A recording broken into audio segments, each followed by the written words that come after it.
Di video kali ini saya akan membahas tentang cara menghitung masa kerja. Nah, untuk dapat menghitung masa kerja, kita butuh data yang namanya TMT atau tanggal mulai tugas. Jadi nanti kita tinggal kurangi tanggal hari ini dengan tanggal mulai tugas atau TMT, sehingga didapatlah masa kerjanya dalam sekian tahun, sekian bulan. Nah, rumus di Excel yang bisa kita gunakan untuk mengurangi tanggal hari ini dengan tanggal mulai tugas, kita bisa gunakan rumus DATEDIF. Jadi cara penulisannya seperti ini, sama dengan DATEDIF, lalu kurung buka, lalu kita klik tanggal mulai tugas atau TMT-nya, lalu ketikkan titik koma atau koma. Nah, titik koma atau koma ini bergantung pada regional setting yang ada di komputer kalian ya teman-teman. Coba kalian arahkan di sudut kanan bawah yang ada tanggal.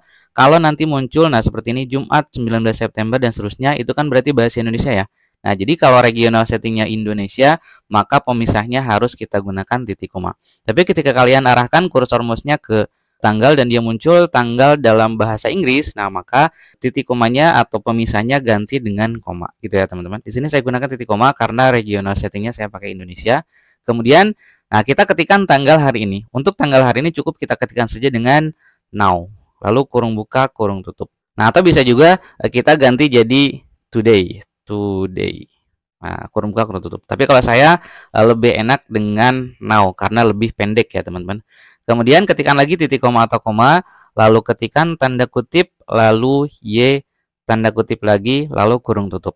Nah, rumus ini hasilnya nanti akan mendapatkan selisih tanggal hari ini dengan tanggal mulai tugas atau TMT hanya angka tahunnya saja teman-teman. Kita lihat ya, kalau kita enter, nah ini 5 itu artinya 5 tahun, masa kerjanya 5 tahun. Sehingga kalau misalnya kita ingin ada kata tahunnya, kita harus ubah lagi rumusnya. Saya double klik lagi, lalu tempatkan di ujung rumus. Nah, kita gabungkan dengan dan, lalu tanda kutip, lalu spasi, lalu tahun. Kemudian tanda kutip, kita coba enter dulu ya. Nah, jadi hasilnya masa kerjanya adalah 5 tahun. Tapi biasanya kan masa kerja itu tahun dan bulan ya teman-teman. Jadi sekian tahun, sekian bulan. Nah, untuk dapat mendapatkan data selisih bulannya, kita harus edit lagi rumusnya. Dan kita tambahkan lagi rumus yang sama seperti tadi, yaitu DATEDIF. Dan di sini bisa kita ketik manual lagi. Atau kalau saya lebih enaknya copy saja dari sini, dari tulisan DATEDIF sampai ujung, nah sampai sini, sampai kurung tutup ya. Kemudian setelah diblok kita tekan Ctrl C pada keyboard.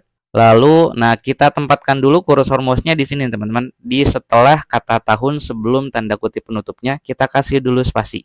Karena nanti setelah kata tahun ini kita akan gabungkan dengan selisih bulannya ya teman-teman gitu. Oke, kemudian kita ketik lagi dan, lalu tekan Ctrl V pada keyboard untuk mempaste tadi yang kita copy ya teman-teman. Nah, kemudian untuk dapat selisih bulannya, ini kan tadi Y, yaitu kan tahunnya ya, year-nya. Nah, untuk dapat bulannya kita tuliskannya YM seperti ini. Kemudian di ujungnya klik lagi di ujung rumus, kita tambahkan dengan dan, lalu tanda kutip, spasi bulan. Nah, gitu, tanda kutip ya.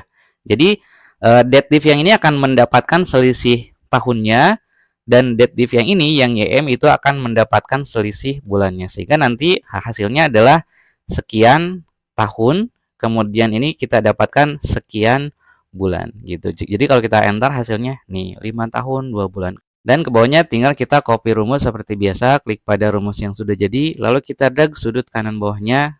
Nah, sehingga hasil akhirnya akan jadi seperti ini. Oke, saya kira cukup untuk pembahasan kali ini. Semoga bermanfaat dan selamat mencoba. Terima kasih.